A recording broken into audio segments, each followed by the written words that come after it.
दत्ताभाऊ भरणे यांच्या प्रचारार्थ सन्माननीय व्यासपीठ बंधू आणि भगिनी पत्रकार मित्रांनो, उद्याच्या 20 तारखेला घड्याळाच्या समोरचं बटन दाबून मामाला तिसऱ्यांदा विधानसभेत पाठवा असं आवाहन करण्यासाठी आम्ही आज इथं उभा आहे।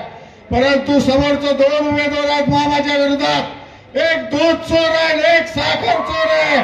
तुम्हाला आवर्जून सांगतो की उद्या आपल्या दूध उत्पादक सगळे शेतकरी इथे उपस्थित आहेत। पहिला आपलं 70 किलोचं गोळीचं पेंडीचं पोत होतं, पण आपल्या कधी दोघांना खाल्लं प्रवीण भाईंनी 11 किलो पेंड काढले आणि माने दादाने 1200 रुपयाचं पेंडीचं पोत 1600 रुपयावर दिलं। अहो ती मुख्य चित्रपाच्या खात्यात आहे, मग तुम्हाला मला काय सोडणार आहे ते हे तुम्हाला तर माहित आहे। आणि दुसरा उमेदवार आहे ते साखर चोर आहे, तुम्हाला तर माहित आहे। प्रत्येक वेळेस मामाला म्हणतो मलिदा घ्या। अरे इंदापूर तालुक्यातलं 2 साखर कारखाने संपवून आपण खाजगी साखर कारखाना बार्शी तालुक्यात 2 उभा केला। हा खाल्ला तोच आपण मलिदा खाल्ला, लोकांना नावं ठेवायची।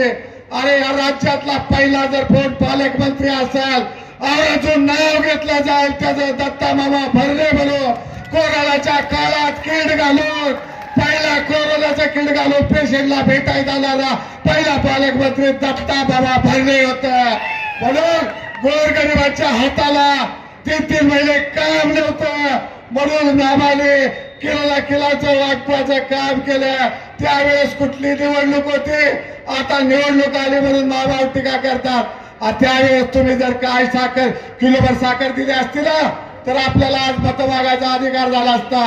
आता आपण परत विजयाच्या सभेत राहिलेलं सांगू, इथं दादा थोड्याच वेळात पोहोचतोय 5 मिनिटाच्या अवधीत। म्हणून येणाऱ्या 20 तारखेला घड्याळाच्या पुढचं बटन दाबून मामाला तिसऱ्यांदा विधानसभेत पाठवा एवढीच कळकळीची विनंती करतो आणि माझं 2 मिनिटाचं भाषण संपवतो। आदरणीय भरणे मामा यांच्या घड्याळ या चिन्हासमोरील बटन दाबून आपण सर्वांनी मामांना प्रचंड मताने विजयी करावं अशी विनंती करण्यासाठी आज मी तुमच्या समोर उभा आहे। वेळ खूप कमी असल्यामुळे मी आपला अधिक वेळ घेणार नाही, परंतु मला तुम्हाला सर्वांना सांगायचंय, या तालुक्यामध्ये विकासाचं जाळं ज्या माणसाने विणलं त्या माणसाने कधी जात पाहिली नाही, त्या माणसाने कधी धर्म पाहिला नाही। या तालुक्यातल्या सर्वसामान्य जनतेला न्याय देण्यासाठी अहोरात्र झटलेलं व्यक्तिमत्व म्हणजे दत्तामामा भरणे। आपल्या सर्वांना माहिती आहे बीकेबीएनचा रस्ता कुणी केला या तालुक्यामध्ये? तुम्ही फक्त मामा म्हणा, मी 2 मिनिटात भाषण संपवतो। बीकेबीएनचा रस्ता कुणी केला? सिरसवडीचा पूल कुणी केला? अरे कोरोनामध्ये ज्यावेळेस तुम्ही घरामध्ये बंद होता त्यावेळेस अन्नधान्याचं किट कुणी वाटलं?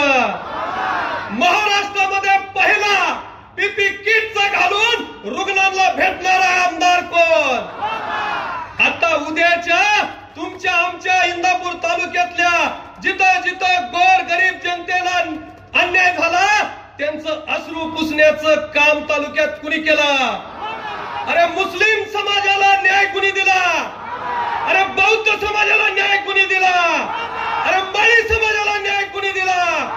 धनगर समाजाला न्याय कुणी दिला? अरे मराठा समाजाचा सन्मान कुणी वाढवला?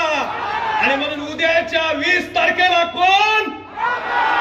म्हणून राष्ट्रवादी काँग्रेस पार्टीच्या घड्याळ या चिन्हासमोरचं बटन दाबून आपण सर्वांनी मामांना विधान भवनात पाठवा एवढी विनंती करतो आणि थांबतो।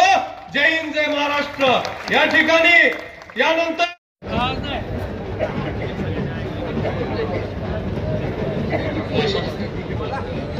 स्वार्थासाठी इकडे तिकडे तोंडावरती पक्ष बदलायचा, ते पक्ष बदलतात म्हणजे त्या पक्षाबद्दल फार प्रेम म्हणून नाही, त्यांचा स्वार्थ त्याच्यामध्ये असतो।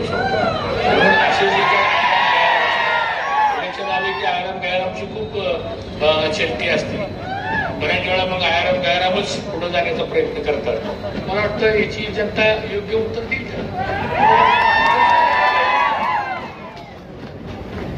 उद्याच्या निवडणूक